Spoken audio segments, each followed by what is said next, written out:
Well, people said that this could be a tight race, and it definitely is shaping up to be. This is a real nail-biter. Now, Betsy Durson-Wondren had a nice lead when votes started coming in, but Congressman Davis is slowly chipping away. It's now the battle of the billionaires. Governor Rauner just wrapped up his victory speech here at his headquarters in Chicago. The room is now clearing out. First budget meeting wrapped up about an hour ago, and now lawmakers, after a brief caucus, are trickling back inside of the chamber where we're expected to see them vote on this budget. Obviously, President Trump just a few days ago announced a $12 billion bailout plan, but farmers aren't happy with it. They say it doesn't address the deeper-rooted issues. So the debate stage is all set up behind me. That'll be starting shortly, and expect to hear more on that health care debate. Almost all of those 7 priests identified in this report had, at one point in their career, worked in the Chicago area. A lot of people here eager to hear Congressman John Lewis, a civil rights icon, someone who's worked side by side with Martin Luther King, speak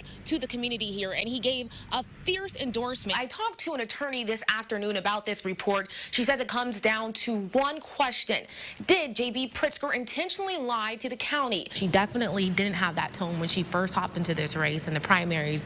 In her advertisement, she was the anti-Trump candidate, and now it seems like she's trying to take a different tone. I definitely open up the floodgates for people able to access marijuana here in the state of Illinois, so it's going to do a lot for the industry. He had, how many opponents? He still had 575,000 votes. Rauner had one other person he was running it, and he only had 360,000. I think that just speaks volumes as to how much ground he's going to have to make up. Just to put that in perspective, for a family of 2, you now need to make $30,000 or less to be eligible for child care assistance.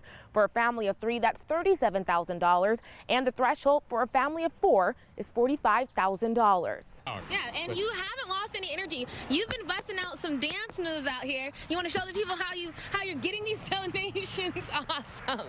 He's been breaking out the dance moves all day long, and it's been working. As you can see, people can literally walk right off the streets and head straight into the front doors without any sort of security checks. People around here tell me they started coming to the library not just for the obvious shelter that it provides, but to feel safe. Unlike most buildings downtown, the library has 24-hour surveillance on every corner of the building. We're here today to celebrate a great victory. For the first time since taking office, President Trump touched down in the land of Lincoln to talk trade policy and jobs. In the midst of this great economic revival, now is the time to finally fix the terrible, one-sided, unfair trade deals and practices that have cost our nation trillions of dollars and millions of jobs. He received a warm welcome from workers at Granite City's U.S. Steel factory. Thanks to the president's tariffs on steel and aluminum imports, they're hiring roughly 800 people after years of layoffs. The support of the president has been just amazing. Business is coming back up that went down when we got laid off. The president blames bad trade policy with China and U.S. allies for America's shrinking manufacturing market. For decades, the United States was the piggy bank that everybody was robbing. We were the big, dumb piggy bank. His visit to the plant was a sweet spot during his Midwest tour, but lying in the backdrop, the fate of farmers. Thousands of soybean and pork farmers are seeing their prices plummet as the trade war with China intensifies. Trump told the crowd Thursday he just struck a deal with the EU to bring them relief. We will not let anybody bully our wonderful American farmers. We are going to stick together and win for our farmers. Though Governor Rauner was a no-show, Congressman Ronnie Davis was one of 3 D.C. Republicans to attend the event. He says Trump's words make him optimistic. I think a lot of our farmers that I represent that actually have a lot invested in the Trump administration because they voted for him, they want to see more EU results. And I think they're going to see that after listening to the president's speech. Reporting in Granite City, Raquel Martin, back to you. The youngest, most effective lobbyist in Illinois history. Wow. It's not every day a 10-year-old changes the law, but Wednesday, Hunter Martin proved he's not your average 5th grader. I just thought he was signing like legal forms, and right after he signed it, shook my hand and all that. My mom's like, you know, he just signed the bill. I'm like, what? I'm like, oh my, thank you. In a private ceremony Wednesday, Governor Rauner signed Hunter's bill. Now all insurance companies in Illinois must cover hearing aids for kids. They're gonna like have the chance to have hearing aids and like be able to hear like a normal kid. How does that make you feel? Awesome. For the past 3 years, Hunter and his family have advocated for the change because Hunter and his younger brother have a hearing loss birth defect. It's like having cotton balls in your ears and everybody's just talking to you quieter. You can't hear like whispering or birds chirping or water dripping. Luckily, he's had his hearing aids, but he says the most difficult 2 weeks of his life were when he lost them. When I got home, I was very tired because I had to strain to listen. It gave me a headache, and I just like, come on, why can't I just be able to hear better?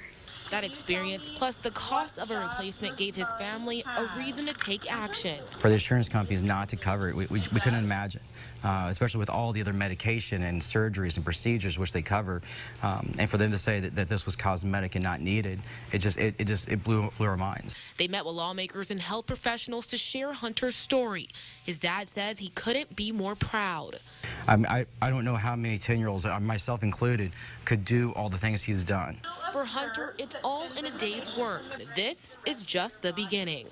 I want to be president, I want to be in the FBI, I want to be SWAT, and I want to be in the Army, in the Secret Service. Okay, that's a long list. It'll get done. The room is buzzing with excitement. These tiny physicians in training are learning the ropes.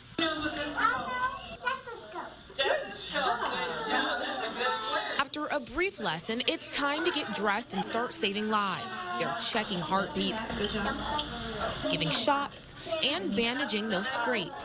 The 5-year-old Dr. Araya has the perfect remedy for her patient's leg. You just have to hit on his leg and make it feel better and put some ointment on it. She's one of 40 campers here for health week. They're going room to room to learn from the experts. So far, she says she's having a blast. I thought it was going to be cool, and it is. That was the game plan for staff at St. John's Hospital.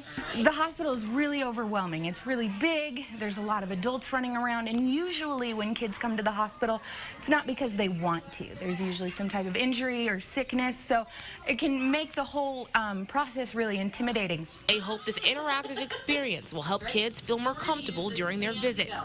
And if they inspire some future physicians, that's great too. It's just a lot of fun for everyone involved. Araya says she's looking forward to her next checkup. And she has a message for anyone still scared to go to the doctor. You have to go to the doctor, and you can help your body in need, and it could be fixed.